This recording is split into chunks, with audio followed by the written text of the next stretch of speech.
Welcome alpha. கர்த்தராகிய இயேசு கிறிஸ்துவின் நாமத்தினாலே உங்களை வாழ்த்துக்கிறேன். உபாகம் 28ஆம் அதிகாரத்தில் வாசித்து கொண்டு வருகிறோம். உபாகம் 28:10 வசனத்தை வாசிப்போம். அப்பொழுது கர்த்தருடைய நாமம் உனக்கு தரிப்பிக்கப்பட்டது என்று பூமியின் ஜனங்கள் எல்லாம் கண்டு உனக்கு பயப்படுவார்கள். இது பார்த்தாலே நம்மளுக்கு தெரியும். கர்த்தருடைய நாமம் நமக்கு தரிப்பிக்கப்பட்டதுன்னா இயேசுவின் நாமத்தில் எல்லா காரியங்களும் நடக்கும். அற்புதங்கள், அடையாளங்கள் எல்லாமே நடக்கும். ஆட்டோமேட்டிக்காக பார்க்குறவங்களுக்கே ஒரு ஃபியர் உண்டாகும். ஃபியர் நாட் ஓன்லி ஃபியர், ஒரு ரெவரன்ஸ் உண்டாகும். அது மாதிரி நம்ம நடக்கணும்.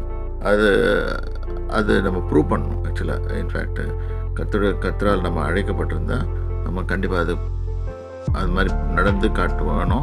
அப்போ அது கர்த்தருடைய நாமம் நமக்கு தரிப்பிக்கப்பட்டது. அதாவது இது அவுட்வேர்ட் எக்ஸ்பீரியன்ஸ்.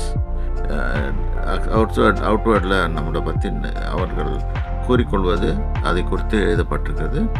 அது நம்மளுக்கு இன்றைக்கும் அது வேலை செய்கிறது. கர்த்தருடைய நாமத்தில் உங்களை வாழ்த்துகிறேன். கர்த்தர் உங்களை ஆசீர்வதிப்பார்.